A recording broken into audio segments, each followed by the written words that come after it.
গত 30শে মার্চ 2023 কলকাতা হাইকোর্টের প্রধান বিচারপতি যিনি ছিলেন তিনি রিটায়ার করেন এবং তারপরে এতদিন এই অন্তর্বর্তীকালে প্রধান বিচারপতির দায়িত্ব যিনি সামলেছিলেন সেই জাস্টিস টি.এস.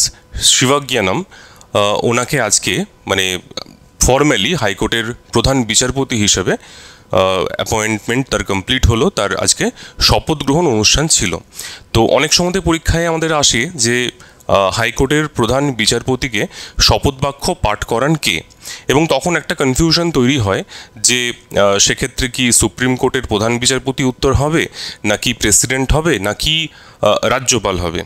তো আজকে আমরা একদম জিনিসটাকে পুরো চোখের সামনে দেখে নিই, যাতে এই জিনিসটা কখনোই পরীক্ষাতে এলে আমাদের ভুল না হয়।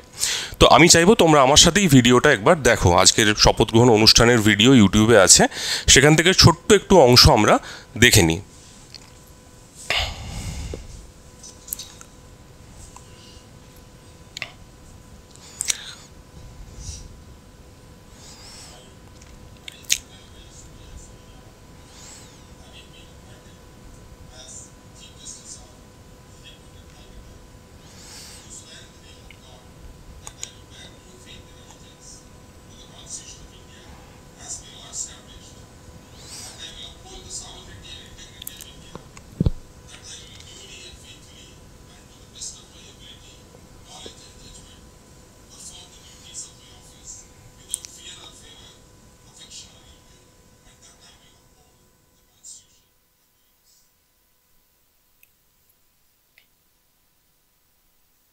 আজকের যেটা আমাদের মূল বিষয় সেটা হচ্ছে যে এই যে একজন প্রধান বিচারপতি মানে হাইকোর্টের চিফ জাস্টিস অ্যাপয়েন্টেড হলেন, এই অ্যাপয়েন্টমেন্ট প্রসিডিয়ারটা বেসিক্যালি কেমন করে হয় সেটা আমরা এই সুযোগে একটু দেখে নেব। যেহেতু এখন সদ্যই ঘটনাটা ঘটলো, আজকেই মানে এই 11ই মে আজকেই এটা কমপ্লিট হলো অ্যাপয়েন্টমেন্ট। তো কীভাবে হয় জিনিসটা বা কারা এটা করে অ্যাকচুয়ালি, তো সেই জন্য প্রথমে আমরা চলে যাব হচ্ছে কনস্টিটিউশনে এক্স্যাক্টলি কী লেখা আছে। তো তোমরা অলরেডি পড়েছো যে কনস্টিটিউশনে 217 নম্বর যে আর্টিকেল আছে সেখানে হচ্ছে আমাদের এই পার্টিকুলার অ্যাপয়েন্টমেন্ট নিয়ে বলা আছে। আই হোপ তোমরা দেখতে পাচ্ছ, আমি একটু বড় করে দিচ্ছি। দেখো এখানে পরিষ্কার লেখা আছে যে 217 নম্বর আর্টিকেল রিগার্ডিং কি, appointment and conditions of the office of the জাজ অফ এ হাইকোর্ট। তাহলে এখানে শুধু জজের কথা বলা হচ্ছে, যে কোনো জাজ, হাইকোর্টের যে কোনো জাজের অ্যাপয়েন্টমেন্টের কথা বলা হচ্ছে। 1 নম্বর যেটা রয়েছে ক্লজ, সেখানে বলছে যে এভরি জাজ of a high court shall be appointed by the president by warrant under his hand and seal. ঠিক আছে, তো তাহলে কি বলছে না, প্রত্যেক জাজ যিনি হাইকোর্টের জাজ হবেন তাকে প্রেসিডেন্ট মানে একটা ওয়ারেন্ট ইস্যু করে নিজের হাতে সেই ওয়ারেন্টে সই করবেন এবং নিজের হাতে সেখানে মানে সেটাতে প্রেসিডেন্টের সিল দেওয়া থাকবে। তাহলে এই কিছুমাত্র পোস্ট আমাদের রয়েছে যেখানে প্রেসিডেন্ট নিজে সই করতে বাধ্য, এটা হচ্ছে সেরকম একটা পোস্ট। তো এখানে হচ্ছে প্রেসিডেন্ট নিজের হাতে সই করবেন সেই ওয়ারেন্টে এবং এইভাবে হাইকোর্টের যে কোনো জাজের অ্যাপয়েন্টমেন্ট হবে। তারপরে কি লেখা আছে, after consultation with the chief justice of India. তাহলে একজন কার সাথে কনসাল্ট করছে, চিফ জাস্টিস অফ ইন্ডিয়া। তারপরে হচ্ছে governor of the state. Governor মানে আমরা ধরতেই পারি যে সেটা স্টেট গভর্নমেন্টের, মানে গভর্নর তো আর সিএম এবং কমের ওপিনিয়ন ছাড়া কিছু করতে পারেন না, তো সেক্ষেত্রে স্টেট গভর্নমেন্ট আমরা বলতে পারি। And in case of appointment of a জাজ other than chief justice the chief justice of the high court. তাহলে কি বলছে না, যখন একজন হাইকোর্টের চিফ জাস্টিস বাদ দিয়ে অন্য যে কোনো জাজ অ্যাপয়েন্টমেন্ট হবে তখন বেসিক্যালি এই তিনজনের সাথে কনসালটেশন করতে হবে। কে কে না, একটা হচ্ছে চিফ জাস্টিস অফ ইন্ডিয়া, একটা হচ্ছে সেই রাজ্যের রাজ্য সরকার এবং তার সাথে হচ্ছে সেই রাজ্যের যিনি হাইকোর্টের প্রধান বিচারপতি আছেন। কিন্তু যখন প্রধান বিচারপতি যখন নিয়োগ হচ্ছে হাইকোর্টের তখন কিন্তু এখান থেকে এই ক্রাইটেরিয়াটা চলে যাচ্ছে, অর্থাৎ শুধুমাত্র দুজনের সাথে প্রেসিডেন্টকে কনসাল্ট করতে হবে। একটা হচ্ছে চিফ জাস্টিস অফ ইন্ডিয়া আর একটা হচ্ছে সেই রাজ্যের সরকার। এই বাদ দিয়ে কিন্তু এখানটা আমি আর যাচ্ছি না, এগুলো মানে অ্যাপয়েন্টমেন্ট বাদ দিয়ে অন্য কিছু আছে, বাট আমি শুধুমাত্র অ্যাপয়েন্টমেন্টে আমার আজকের আলোচনাটাকে সীমাবদ্ধ রাখছি। তাহলে এই হলো গিয়ে তোমার কন্ডিশন কনস্টিটিউশনে লেখা আছে। কিন্তু তোমরা জানো যে আমাদের কনস্টিটিউশনে মানে সুপ্রিম কোর্টের যে বিখ্যাত কেসগুলো আছে তার মধ্যে ওই যে থ্রি জাজেস কেস যেগুলো আছে, তিনটে, first জাজেস case, second জাজেস case, third জাজেস case, এই তিনটে কেসের পরে, এবং অনেকে বলে যে এই ন্যাশনাল জুডিশিয়াল অ্যাপয়েন্টমেন্ট কমিটি যেটা 2000 সম্ভবত 16-17 দিকে যেটা মানে ক্যান্সেল হয়, সুপ্রিম কোর্ট সেটাকে মানে আল্ট্রাভায়ার্স ঘোষণা করে, এবং সেইটাকে ফোর্থ জাজেস কেসও অনেক সময়তে বলা হয়। তো এই যে একটা কনস্টিটিউশনাল অ্যামেন্ডমেন্ট পার্লামেন্ট করলো এবং সেটাকে সুপ্রিম কোর্ট খারিজ করে দিল, এইটা বিষয়, এটা একটা আলাদা প্রসঙ্গ, অন্যদিন আলোচনা করা যাবে। কিন্তু এই অ্যাপয়েন্টমেন্ট অফ জাজেস নিয়ে কিন্তু বরাবরই একটা মানে টাসেল চলে, ঠিক আছে। যেহেতু সমস্যাটা হয়েছে যে প্রেসিডেন্টকে দায়িত্ব দেওয়া আছে, এবং এখানে প্রেসিডেন্ট মানেই হচ্ছে কি না, প্রধানমন্ত্রী এবং তার সাথে হচ্ছে মন্ত্রী পরিষদ, তাদের ওপিনিয়ন ছাড়া প্রেসিডেন্ট কাউকে অ্যাপয়েন্ট করতে পারবে না। তাহলে আলটিমেটলি তাহলে কি না, একজন মানে বিচারপতি যিনি নিযুক্ত হচ্ছেন, মূল অথরিটি কাকে দেওয়া হয়েছে না, প্রধানমন্ত্রী এবং তার সাথে হচ্ছে মন্ত্রী পরিষদকে মূল অথরিটি দেওয়া হয়েছে অ্যাপয়েন্টমেন্টের ক্ষেত্রে। কিন্তু সমস্যা হচ্ছে যে একটা দেশে যদি আমাকে জুডিশিয়ারি মানে ইন্ডিপেন্ডেন্স অফ জুডিশিয়ারি, যেটা একটা যে কোনো ডেমোক্রেটিক কান্ট্রির, যেটা বলতে গেলে যে মূল তিনটে অর্গ্যান আর কি, অ্যাডমিনিস্ট্রেটিভ, লেজিসলেটিভ আর জুডিশিয়ারি, তার মধ্যে জুডিশিয়ারি সব থেকে গুরুত্বপূর্ণ, কারণ সেই বাকি দুটো অর্গ্যানকে ঠিক রাখতে সাহায্য করে। তো সেখানেও যদি ওই লেজিসলেটিভ বা অ্যাডমিনিস্ট্রেটিভের লোকজন তাদেরকে নিয়োগ করে, তাহলে সেক্ষেত্রে একটা ওই ইন্ডিপেন্ডেন্স ব্যাপারটা ক্ষতিগ্রস্ত হওয়ার একটা সম্ভাবনা থাকে। তো যে কারণের জন্যই এরকম অনেক জায়গাতে অনেক কেসেই এরকম সমস্যা হয়েছে যে কে অ্যাপয়েন্ট করবে। একটা সময় অবধি মানে বিফোর 73 বলতে পারি যে আমরা একটা এমন সিচুয়েশন ছিল যখন এটা একটা কনভেনশন হয়ে গেছিলো যে সুপ্রিম কোর্টের মানে সব থেকে সিনিয়র মোস্ট যিনি হবেন তিনি মোটামুটি আর কি বিচারপতি, প্রধান বিচারপতি হবেন, এবং সেখানে আর অন্য কিছু দেখা হতো না, শুধুমাত্র যে সিনিয়র তিনিই হবেন, ঠিক আছে।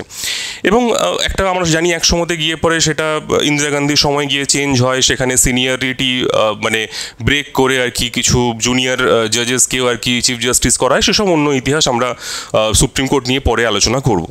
তো এখন ব্যাপারটা হচ্ছে যে এখানে যে বলা হচ্ছে মানে মূল কথা হচ্ছে যে তাহলে অ্যাপয়েন্টমেন্টটা কিভাবে হয়, হাইকোর্টের জাজের অ্যাপয়েন্টমেন্ট বা হাইকোর্টের প্রধান বিচারপতির অ্যাপয়েন্টমেন্ট কিভাবে হয়। তো ওই যে কেসগুলোর কথা বললাম, সেই কেসের পরে একটা মোটামুটি প্রসিডিয়ার মানে তৈরি হয়েছে, যেটাকে আমরা বলি কলেজিয়াম সিস্টেম। তো কলেজিয়াম কি? কলেজিয়াম হচ্ছে যে একটা কিছু গ্রুপ অফ পিপল যারা ডিসাইড করে যে কে মানে অ্যাপয়েন্টমেন্ট পাবে এইগুলোর ক্ষেত্রে, জাজ কে হবে, কার প্রমোশন হবে, কার ট্রান্সফার হবে, এগুলো সবই কলেজিয়াম করে। তো এই যে 30শে মার্চ আমাদের মানে প্রাক্তন প্রধান বিচারপতি প্রকাশ শ্রীবাস্তব, জাস্টিস শ্রীবাস্তব, তিনি রিটায়ার করলেন, এবং তার প্রায় মাস দুয়েক আগে অলমোস্ট, ঠিক আছে, বোধহয় সম্ভবত ফেব্রুয়ারির মনে হয় সম্ভবত 9 তারিখে, যতদূর মনে পড়ছে আমার, একবার দেখে নিন ডেটটা, হ্যাঁ ফেব্রুয়ারি 9 তারিখে আমাদের কি হয়েছিল না, সুপ্রিম কোর্ট কলেজিয়াম একটা অর্ডার পাস করে। দেখো এই অর্ডারটা খুব ভালো করে দেখো, এখানে কি বলছে যে টপিক হচ্ছে appointment of mister justice T S. Sivagnanam, জাজ ক্যালকাটা হাইকোর্ট, তার পেরেন্ট হাইকোর্ট হচ্ছে Madras high court, as the chief justice of the Calcutta high court. তাহলে 9ই ফেব্রুয়ারি, অর্থাৎ যখন মানে প্রধান বিচারপতি রিটায়ার করছেন 30শে মার্চ, তার প্রায় 2 মাস আগেই কিন্তু কলেজিয়াম ডিসাইড করে নিয়েছে যে কে মানে কার নাম রেফার করা হচ্ছে।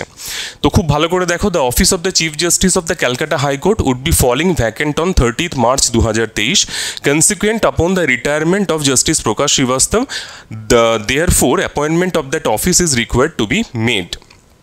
In anticipation of the retirement of Mr. Justice Prakash Srivastava, the Collegium has decided to recommend Mr. Justice T.S. Shivagnanam, the senior most judge of the Calcutta High Court, for appointment as Chief Justice, appointment as Chief of that High Court.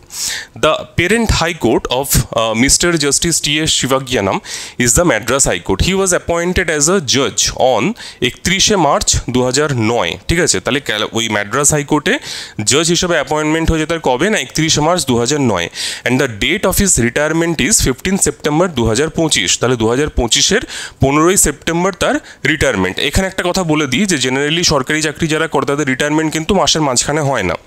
যার এই মানে 15 তারিখে বা 14 তারিখ 15 তারিখে 16 তারিখে জন্ম, suppose 16ই September ওনার জন্ম, 15 তারিখে রিটায়ার করছেন, উনি যদি সরকারি অন্য কোনো চাকরি করতেন সেক্ষেত্রে তার রিটায়ারমেন্ট হতে কবে না, 30শে সেপ্টেম্বর। বাট এখানে কিন্তু এরকম হয় না। Presently, the Madras High Court, which is one of the largest high courts, has only one Chief Justice amongst judges whose parent high court is the Madras High Court. তাহলে এখানে একটা খুব important কথা বলছে যে দেখো ওরা কিন্তু চলে গেছে হচ্ছে ম্যাড্রাস হাইকোর্টে। ম্যাড্রাস হাইকোর্টের সিচুয়েশন দেখছে যে একটা এত বড় হাইকোর্ট এবং সেখানে মানে কি দেখতে পাচ্ছে না অ্যামংস দ্য জাজেস সেখানে বলছে যে মাত্র একজনই আছেন যিনি একটা অন্য রাজ্যে চিফ জাস্টিস হিসেবে আছেন। ঠিক আছে, তিনি কে? তিনি হচ্ছেন justice S Manikumar, presently working as the chief justice of Kerala high court and will demit office 23 April 2023। অর্থাৎ অলরেডি তিনি রিটায়ার করে গেছেন সেই হাইকোর্ট থেকে, তিনি অলরেডি মানে রিটায়ার করে গেছেন। অর্থাৎ ম্যাড্রাস হাইকোর্টের কোনো জাজই কোনো হাইকোর্টে চিফ জাস্টিস হিসেবে নেই। ঠিক আছে, তাহলে এটাই মোটামুটি এখান থেকে একটা আশ পাচ্ছি আমরা যে প্রসিডিয়ারটা এরকম যে প্রত্যেকটা হাইকোর্টের যিনি সিনিয়র মোস্ট তিনি কোথাও না কোথাও চিফ জাস্টিস তাকে করতেই হবে। আচ্ছা, এবারে আসছে কি in terms of the memorandum of procedure. আচ্ছা, একটা কথা বলা হচ্ছে যে in terms of memorandum of procedure, অর্থাৎ একটা মেমোরেন্ডাম অফ প্রসিডিয়ার রয়েছে এই অ্যাপয়েন্টমেন্টের ক্ষেত্রে, সেটা রেফারেন্স এখানে আমরা পাচ্ছি। তাহলে আমি এইখানে এই জিনিসটাকে থামিয়ে আমি চলে যাচ্ছি ওই মেমোরেন্ডাম অফ প্রসিডিয়ারে। তাহলে দেখো মেমোরেন্ডাম অফ প্রসিডিয়ার তুমি মানে মিনিস্ট্রি অফ জাস্টিসের ওয়েবসাইট খুলবে এবং সেখানে পরিষ্কার করে দেওয়া রয়েছে যে সুপ্রিম কোর্টের জাজের অ্যাপয়েন্টমেন্টের ক্ষেত্রে মেমোরেন্ডাম অফ প্রসিডিয়ার কী, হাইকোর্টের ক্ষেত্রে কী, সব দেওয়া রয়েছে। আমি এখানে দেখছি memorandum of procedure for appointment of high court জাজেস, অ্যাপয়েন্টমেন্ট অফ চিফ জাস্টিস। তাহলে কিছু কিছু জায়গা আমি শুধুমাত্র তুলেছি এখানে। কি বলছে যে হাইকোর্টের চিফ জাস্টিসের অ্যাপয়েন্টমেন্ট হবে কিসের হিসাবে না আর্টিকেল 217 হিসাবে, যেটা আমরা অলরেডি দেখলাম। আচ্ছা, for the purpose of elevation of chief justice the inter se seniority of puisne জাজেস will be record on the basis of their seniority in their own high courts. তাহলে বলছে যে মানে সিনিয়রিটি কিসে হয়? বয়সের ভিত্তিতে সিনিয়রিটি হয় না, সিনিয়রিটি হয় হচ্ছে কি হিসেবে না কতদিন তিনি চাকরি করছেন, অর্থাৎ কত আগে তিনি সেই চাকরিতে জয়েন করেছেন। অর্থাৎ এই আমরা একটু আগেই দেখলাম যে অর্ডারটা পড়ছিলাম কলেজিয়ামে, সেখানে পরিষ্কার লিখছে যে 2009-এ হাইকোর্টের জাজ হয়েছেন কে না এই শিবজ্ঞানম স্যার, অর্থাৎ জাস্টিস শিবজ্ঞানমের সিনিয়রিটি কাউন্ট হচ্ছে সেইখান থেকে। তো বলছে যে পুইনে জাজ মানে আদার্স যারা জাজ রয়েছে, চিফ জাস্টিস নয় সেরকম জাজ, will be record on the basis of their seniority in their own high court, অর্থাৎ যে হাইকোর্টে জয়েন করেছে সেই হাইকোর্টের থেকে সিনিয়রিটি আমাকে কাউন্ট করতে হবে। এটা নয় যে যবে তিনি কলকাতা হাইকোর্টে জয়েন করেছেন সেখান থেকে সিনিয়রিটি ক্যালকুলেশন হবে। And they will be considered for appointment as chief justice in other high courts when their turn would normally have come for being considered for such appointment in their own high court. তাহলে দেখো একটা সময় তোমরা যদি ইতিহাস দেখো তাহলে দেখবে যে এই যে হাইকোর্টের জাজের ট্রান্সফার এই ব্যাপারটা কিন্তু ছিল না, এটা পরবর্তীকালে আনা হয়েছে। এবং যখন আনা হয়েছে খুব স্বাভাবিক, এটা কিন্তু কেউ খুব ভালোভাবে গ্রহণ করেনি যে কেন আমি তো ভালোই আছি একটা নিজের রাজ্যের হাইকোর্টে, আমাকে আবার কেন ট্রান্সফার করা হবে। তো যখন ট্রান্সফার করার এই সিস্টেম চালু হলো তখনই সবাইকার মধ্যে একটা ভয় ঢুকলো যে তাহলে কী হবে, সিনিয়রিটি তো লুজ হবে, অন্য জায়গায় গেলে পরে কী হবে, সেখানে তুমি কোনোদিনই চিফ জাস্টিস হতে পারবো না, অনেক সিনিয়র লোকজন বসে আছে সেখানে। এই কারণের জন্যই তখন থেকেই এটা করা হলো যে সিনিয়রিটি মেনটেন হবে কোথার থেকে না যে পেরেন্ট হাইকোর্ট আছে সেই পেরেন্ট হাইকোর্টে তার যে সিনিয়রিটি সেই হিসাবে, অর্থাৎ যদি কেউ অলরেডি সেখানে চিফ জাস্টিস আছে সে রিটায়ার হয়ে গেল, যেটা এই কেসে দেখলাম আমরা যে কেরালা হাইকোর্টে সে রিটায়ার হয়ে গেছেন তিনি, এবং ম্যাড্রাস হাইকোর্টের কোনো জাজই কিন্তু এখন কোনো হাইকোর্টে চিফ জাস্টিস হিসেবে নেই। তাহলে কি না অবশ্যই যেহেতু ম্যাড্রাস হাইকোর্টে একজন চিফ জাস্টিস থাকার কথা, একদম নিজের যে হাইকোর্ট ম্যাড্রাসে তো থাকার কথাই একজন, তাহলে সেটাও কেউ নেই, তাহলে অবশ্যই একজনকে কোনো না কোনো হাইকোর্টে আমাকে চিফ জাস্টিস বানাতে হবে। তাহলে এখান থেকে এটা পুরো পরিষ্কার। পুইনে জাজ of a high court who has 1 year or less two retire. হ্যাঁ, এখানে একটা জিনিস বলছে যে যদি এরকম কেউ থাকে যে যার সার্ভিস পিরিয়ড 1 বছরেরও কম, যেটা আমরা দেখলাম যে এনার ক্ষেত্রে যেটা হচ্ছে যে 25 সালে রিটায়ারমেন্ট, অর্থাৎ তার 1 বছর কম ডিউরেশন নয়, তিনি অনেক দিন ধরেই থাকবেন। তো এই যে যদি 1 বছরের লেস থাকে তাহলে সেখানে বলেছে যে একটুখানি দেখতে যাতে যদি তার হোম হাইকোর্টে অর্থাৎ এই পেরেন্ট হাইকোর্টে যদি ভ্যাকেন্সি থাকে তাহলে যেন সেখানে তাকে চিফ জাস্টিস করা হয় যদি ভ্যাকেন্সি থাকে। আচ্ছা, তারপরে কি বলছে যে initiation of the proposal of appointment, initiation of the proposal of appointment of the chief justice of a high court would be by chief justice of India. তাহলে শুরু করবে প্রসিডিয়ার কে না chief justice of India. The process of appointment must be initiated well in time to ensure the completion at least 1 month prior to the date of anticipated vacancy for the chief justice of the high court. তাহলে বলছে যেদিনকে vacancy হবে অর্থাৎ 30শে মার্চের at least 1 মাস আগে অর্থাৎ ফেব্রুয়ারি মাসের and করেই যেন মানে প্রসিডিয়ার কমপ্লিট হয়ে যায়, যাতে একদম সব কিছু রেডি থাকে। তা আমরা দেখেছি যে এখানে কিন্তু কলেজিয়াম তাই করেছে, প্রায় 2 মাস আগেই কিন্তু নাম ফরওয়ার্ড করে দিয়েছে। The chief justice of India would ensure that when a chief justice, আচ্ছা ট্রান্সফারের কেসে আমরা এখন আর যাচ্ছি না। The Chief Justice of India would send his recommendation for the appointment of a Pune judge of a high court as a chief justice of that high court of another high court in consultation with মানে যখন বলছে যে কোনো জাজকে, normal কোনো হাইকোর্টের জাজকে আমি সেই হাইকোর্টেই chief justice অথবা অন্য কোনো হাইকোর্টে চিফ জাস্টিস বানাচ্ছি, তখন কি প্রসিডিয়ার ফলো করা হবে সেখানে পরিষ্কার বলছে যে চিফ জাস্টিস তখন 2জন সিনিয়র মোস্ট জাজের সাথে কনসালটেশন করবে, 2জন সিনিয়র মোস্ট জাজ। আর he would also ascertain the views of the senior most colleague in the Supreme Court who is conversant with the affairs of that High Court in which the recommendee has been functioning and whose opinion is likely to be significant in adjudging the suitability of the candidate. হ্যাঁ, তাহলে এখানে কি বলছে না, এখানে বলছে যে এছাড়াও মানে 2জন সিনিয়র মোস্ট জাজ বাদ দিয়েও একজন মানে views of senior most colleague, অর্থাৎ এখানে কিন্তু একজনের কথা বলছে না, বলছে যদি 1জন 2জন যতজন খুশি, মানে যদি চিফ জাস্টিসের মনে হয় মানে কলিগের সাথে, সেটা মানে জজ হতে পারে, সিনিয়র অ্যাডভোকেট হতে পারে, ঠিক আছে, তাদের সাথে এখানে কিন্তু আলোচনা মানে করা যেতে পারে।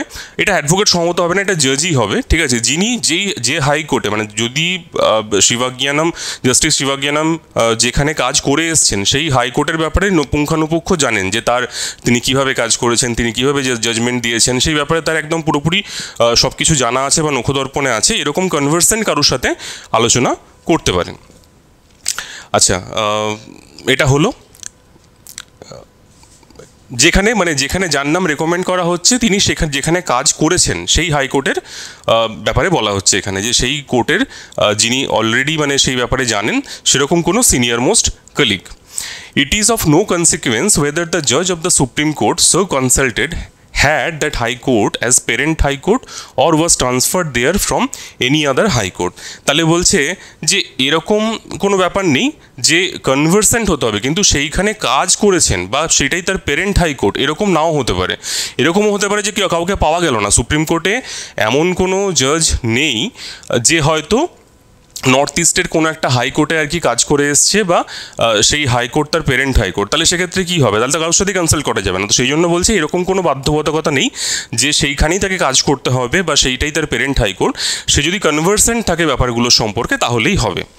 আচ্ছা, the views of the judges of the Supreme Court thus consulted would then be sent to the Chief Justice of India along with his proposal. তাহলে এরপরে বলছে চিফ জাস্টিস কী করবে, এই প্রপোজালটাকে union minister of law justice and company affairs, অর্থাৎ এই যে মিনিস্ট্রিটা আছে সেখানে সেন্ড করবে প্রপোজালটা। তাহলে প্রপোজালটা কোনটা, যেটা আমরা এক্ষুনি আগে দেখছিলাম, এটাই হচ্ছে আমাদের প্রপোজাল। তাহলে এখানে দেখো পরিষ্কার লিখে দিয়েছি যে terms of the memorandum of procedure consultation was held with the consultee জাজেস, অর্থাৎ আমরা যে কনসাল্টি জাজের কথা বলা হচ্ছিল, যে যার সাথে ওই সিনিয়র মোস্ট কলিগের ব্যাপারটা, তার সাথে বলছে এখানে কনসাল্ট করা হয়েছে, সেটা কে তার নাম কিন্তু এখানে ডিসক্লোজ কিছু করা হয়নি। Consulti judges with a view to ascertain the suitability of Mr. Justice T. S. Shivagyanam for appointment as the Chief Justice of the Calcutta High Court. The consulti judge have concurred with the proposal of the appointment of Mr. Shivagyanam as a Chief Justice. Apart from this, the period which has been served by Justice Shivagyanam as a judge of the Calcutta High Court would provide useful experience in his work as the Chief Justice of that High Court. তাহলে বলছে কি না, কনসাল্টি জাজ সেখানে concurrent করেছে, অর্থাৎ সম্মতি হয়েছে, এবং তার যে অভিজ্ঞতা এই জাস্টিস শিবাজ্ঞানামের ক্যালকাটা হাইকোর্টের জাজ হিসেবে যে অভিজ্ঞতা, সেটা তাকে তার দায়িত্বভার নির্বাহ করতে অনেকটা হেল্প করবে। Having regard to all relevant factors of the collegium is of the considered view that Mr. Justice T. S. Shivagyanam is fit and suitable in all respect for being appointed as the Chief Justice of the Calcutta High Court. The Collegium therefore resolved to recommend the appointment of Justice Shivagyanam as the Chief Justice of the Calcutta High Court on retirement of Justice Prakash Srivastava. তাহলে এতটা হলো। এবারে আমরা দেখব নিচে কে তিনজন সই করেছে। চিফ জাস্টিস সই করেছেন এবং তার সাথে দুজন সিনিয়র মোস্ট জাজ। এইখানে আমরা একটা খুব গুরুত্বপূর্ণ জায়গা দেখে নেব, সেটা হচ্ছে যে সুপ্রিম কোর্টের এই মুহূর্তে সবথেকে সিনিয়র মোস্ট তিনজন জাজ কে কে রয়েছেন। তোমরা যদি সুপ্রিম কোর্টের ওয়েবসাইটে যাও ওখানে দেখবে যে 1 মের একদম ডেটা দেওয়া রয়েছে। স্যাংশন স্ট্রেংথ যেটা এখন আমরা জানি 33+1 বা 1+33, এখন কি হয়েছে আমাদের 34 জনই কিন্তু ভর্তি, একদম 34 জনই কিন্তু ভর্তি এবং প্রত্যেকের তোমার ওই পেরেন্ট হাইকোর্ট এখানে লেখা রয়েছে। তাহলে দেখো আমাদের চিফ জাস্টিস DY চন্দ্রচূড়, তার ডেট অফ অ্যাপয়েন্টমেন্ট যেটা সুপ্রিম কোর্টে সেটা হচ্ছে তোমার 2016। এখানে কিন্তু আবার যখন সুপ্রিম কোর্টে চলে আসছে সেই সময় কিন্তু আর ওই মানে সিনিয়রিটিটা কিন্তু ওই হাইকোর্টের কবে অ্যাপয়েন্টমেন্ট হয়েছিল সেই হিসাবে কিন্তু আর হচ্ছে না। এখানে হয়েছে সুপ্রিম কোর্টে কবে তিনি জাজ হিসাবে অ্যাপয়েন্টেড হয়েছেন। তাহলে দেখো এখানে সবথেকে সিনিয়র মোস্ট হচ্ছেন 2016 সালে জয়েন করেছেন DY চন্দ্রচূড়, যিনি এখন চিফ জাস্টিস, বম্বে হাইকোর্ট তার পেরেন্ট হাইকোর্ট, এবং তার রিটায়ারমেন্ট হচ্ছে নভেম্বর 2024-এ। এবং তারপরে দুজন সিনিয়র মোস্ট হচ্ছেন 2017 সালে সুপ্রিম কোর্টে জয়েন করেছেন সঞ্জয় কিষাণ কল, জাস্টিস সঞ্জয় কিষাণ কল আর জাস্টিস KM জোসেফ 2018 সালে। তাহলে এরা হচ্ছে এখন সবথেকে মোস্ট সিনিয়র তিনজন জাস্টিস। তাহলে এরপরে আমরা দেখি যে নিচে তাহলে সই কে করেছে। নিচে সই করেছে দেখো CJI DY চন্দ্রচূড়, জাস্টিস কিষাণ কল আর জাস্টিস KM জোসেফ। তাহলে পরিষ্কার হলো যে একদম সুপ্রিম কোর্টে যে হিসাবে তোমার সাজানো আছে সিনিয়রিটি, এখানে কিন্তু একদম তারাই তিনজন সই করেছে। আচ্ছা, এবারে আমরা দেখি যে আমাদের কলকাতা হাইকোর্টের সিনিয়রিটির কি স্ট্যাটাস। আচ্ছা, কলকাতা হাইকোর্টও দেখবে যে সুপ্রিম কোর্টের ওয়েবসাইটে যাবে, সেখানেই প্রত্যেকটা হাইকোর্টেরও স্ট্যাটাস দেওয়া রয়েছে। 1 মেতে জাজেস ট্রেন দেখো তোমার 72 জন জাজ থাকতে হবে, তার মধ্যে পার্মানেন্ট হবে 54 জন, অ্যাডিশনাল হবে 18 জন, অতিরিক্ত জাজ হবে 18 জন। তাহলে দেখে নিই যে সবাই কি আছে এখানে নাকি কোনো সমস্যা আছে। এখানে হচ্ছে দেখো এখানে তোমার পার্মানেন্ট যেটা পার্মানেন্ট থাকার কথা কত আমার না 54 জন, সেখানে আছে হচ্ছে 33 জন। ঠিক আছে, তাহলে যে অভিযোগটা বারবার করা হয় যে এত পেন্ডেন্সি অফ কেসেস, কেন রিক্রুটমেন্ট হচ্ছে না জাজ যাতে কেস তাড়াতাড়ি করে ডিসপোজ করা যায়, দেখো অলমোস্ট প্রায় অর্ধেক ফাঁকা। আর অ্যাডিশনাল জাজ যদি দেখা যায়, আমরা দেখলাম যে অ্যাডিশনাল জাজের মানে স্ট্রেংথ হচ্ছে 18, এখানে আছে তোমার 19 জন। এবং তার সাথে হচ্ছে যে এইখান থেকে যারা অন্য হাইকোর্টে ট্রান্সফার হয়ে গেছেন তাদেরটাও রাখতে হয়েছে, কারণ তারা হচ্ছে যে চিফ জাস্টিস হিসাবে অ্যাপয়েন্টমেন্টের সম্বন্ধে তাদের ওই ডেটাটা লাগবে। যেহেতু দেখো আমাদের এখানে বিশ্বনাথ সমাদ্দার, জাস্টিস বিশ্বনাথ সমাদ্দার, যিনি এখন বর্তমানে সিকিমের চিফ জাস্টিস হিসেবে আছেন ওখানকার হাইকোর্টে, এবং সঞ্জীব ব্যানার্জি, জাস্টিস সঞ্জীব ব্যানার্জি, যিনি হচ্ছেন মেঘালয় হাইকোর্টে চিফ জাস্টিস হিসেবে আছেন। এনারা সবাই কিন্তু এদের পেরেন্ট হাইকোর্ট হচ্ছে ক্যালকাটা হাইকোর্ট। আচ্ছা, এবারে দেখো এখানে তাহলে সবথেকে সিনিয়র মোস্ট জাজ কে হচ্ছেন। দেখো এখানে কিন্তু অ্যাপয়েন্টমেন্ট অফ অ্যাডিশনাল জাজ যে ডেটটাকে নেওয়া হয়েছে সিনিয়রিটির জন্য সেটা কিন্তু 2009, মানে শিবাজ্ঞানম, জাস্টিস শিবাজ্ঞানমের ক্ষেত্রে এটা হচ্ছে 2009, এবং যেটাতে তিনি ওই ম্যাড্রাস হাইকোর্টে অ্যাপয়েন্টমেন্ট পেয়েছিলেন। ঠিক আছে, এবং তার সাথে হচ্ছে যে এখানে হচ্ছে আমাদের কবে তিনি জয়েন করেছিলেন অ্যাক্টিং চিফ জাস্টিস হিসেবে তিনি 31শে মার্চ থেকে দায়িত্বভার সামলাচ্ছেন, এবং তিনি এখানে জয়েন করেছিলেন, আমাদের এখানে কলকাতা হাইকোর্টে জয়েন করেছিলেন 2021 সালের অক্টোবর মাসের 25 তারিখে। তাহলে এখানে পরিষ্কার চার্ট অনুযায়ী সবথেকে সিনিয়র মোস্ট হচ্ছেন যিনি, তিনি আমাদের চিফ জাস্টিস হিসেবে নিয়োগ পাচ্ছেন। আচ্ছা, এখানে আমাদের এবারে আমরা দেখি যে অ্যাপয়েন্টমেন্ট যেটা হয়েছে, গেজেট নোটিফিকেশন যেটা হয়েছে, অর্থাৎ এটা প্রথমে গেল হচ্ছে তোমার কলেজিয়াম রেকমেন্ড করে পাঠালো হচ্ছে ল মিনিস্ট্রিকে। ল মিনিস্ট্রি তারপরে কি করবে, ল মিনিস্ট্রি কী করবে দেখে নাও। এখানে বলেছে ল মিনিস্ট্রির কাছে গেল, এবারে বলছে after receipt of the recommendation of the chief justice of India, the union minister of law, justice and company affairs would obtain the views of the concerned state government. তাহলে দেখো একটা পোর্শন হয়ে গেল, যেটাতে আমাদের কনস্টিটিউশনে লেখা ছিল চিফ জাস্টিসকে কনসাল্ট করতে হবে, চিফ জাস্টিস অফ ইন্ডিয়াকে, সেই পোর্শনটা কমপ্লিট হলো, কলেজিয়াম সেটা করে দিল। একা চিফ জাস্টিস করলেন না, তিনি সবাইকে নিয়ে পরে ডিসাইড করলেন। দেন নেক্সট যেটা সেটা হচ্ছে যে ওই গভর্নর অফ দ্য স্টেট, অর্থাৎ মানে স্টেট গভর্নমেন্টকে আর কি জানাতে হবে, সেটা উনি করছেন এখন। দেখো যে after receipt of the recommendation law minister কি করছে না, would obtain the views of the concerned state government. After receipt of the views of the state government, the union minister of law, justice and company affairs will submit proposals to the prime minister. তাহলে যেটা বললাম যে president মানেই হচ্ছে প্রধানমন্ত্রী এবং তার পার্ষদ, সেখানে তিনি সাবমিট করছেন স্টেটের ভিউ পাওয়ার পরে, সেটা সাবমিট করছেন প্রধানমন্ত্রী, এবং তার সাথে হচ্ছে প্রধানমন্ত্রী তারপরে প্রেসিডেন্টকে চিঠি করে অ্যাডভাইস করবেন যে হ্যাঁ এটা মানে এনাকে অ্যাপয়েন্টমেন্ট দেওয়া হোক। দেন তারপরে কি হবে, as soon as the appointment is approved by the president, অর্থাৎ প্রেসিডেন্ট যখনই সেটাকে ওই under his warrant sign and seal, তখনই কি হচ্ছে না এনারা কি করবেন না, এই ল মিনিস্ট্রি সঙ্গে সঙ্গে গেজেট নোটিফিকেশন করে এই পুরো ব্যাপারটাকে পাবলিশ করবেন। তাহলে এই গেজেট নোটিফিকেশন পাবলিশ হয়েছে কিন্তু সদ্য 1 মে। আমি দেখাচ্ছি তোমাদের গেজেট নোটিফিকেশনটা। এটা হচ্ছে তোমার ministry of law and justice. এখানে নোটিফিকেশনে দেখো দিয়েছে যে in exercise of the power conferred by clause 1 of article 217 the constitution of India, the president is pleased to appoint Shri justice T.S. Shivagnanam, Judge, Calcutta High Court, to be the Chief Justice of the Calcutta High Court with effect from the date he assumes charge of his office. তাহলে এখানে দেখো এখানে কি হচ্ছে না, এটা gazette notification এটা হচ্ছে, এবং এটার পরে হচ্ছে অ্যাপয়েন্টমেন্ট প্রসিডিয়ারটা কমপ্লিট হলো। এবারে ছাড়া থাকলো হচ্ছে যে সেই কনসার্নড ব্যক্তির উপরে যে তিনি কবে দায়িত্বভার গ্রহণ করতে চাইছেন, এবং সেই দিনটাই হলো আজকে, অর্থাৎ 1 মে গেজেট পাবলিশ হয়েছে। প্রেসিডেন্টও ওই দিনকেই ওয়ারেন্ট পাবলিশ করেছে, এবং তার প্রায় 10 দিন পরে গিয়ে পরে আজকে শপথ গ্রহণ অনুষ্ঠান কমপ্লিট হলো। ঠিক আছে, তাহলে কোথার থেকে শুরু হচ্ছে এবং কোথায় গিয়ে শেষ হচ্ছে পুরো ব্যাপারটা আমরা দেখলাম, এবং খুব হাতে কলমে দেখার চেষ্টা করলাম। শুধুমাত্র ওই মানে থিওরিটিক্যাল বই পড়া নয়, একদম হাতে কলমে দেখার চেষ্টা করলাম যে কে করছে, কি করছে, কার কী দায়িত্ব, পুরো ব্যাপারটা চিফ জাস্টিসের ক্ষেত্রে, মানে চিফ জাস্টিস অফ হাইকোর্টের ক্ষেত্রে আমরা দেখলাম। একই রকমভাবে আমরা এর পরে কনস্টিটিউশনের অনেক জিনিস এরকমভাবে হাতে কলমে দেখার চেষ্টা করব। কেমন লাগলো ভিডিও অবশ্যই জানিও, কমেন্ট করো। কোনো জায়গায় যদি মনে হচ্ছে যে হ্যাঁ না এটা হেল্প করেছে, বা কিছু জায়গায় সমস্যা হয়েছে, বা যদি কোথাও মনে হচ্ছে যে না কন্ট্রাডিক্ট করছো ভিউ,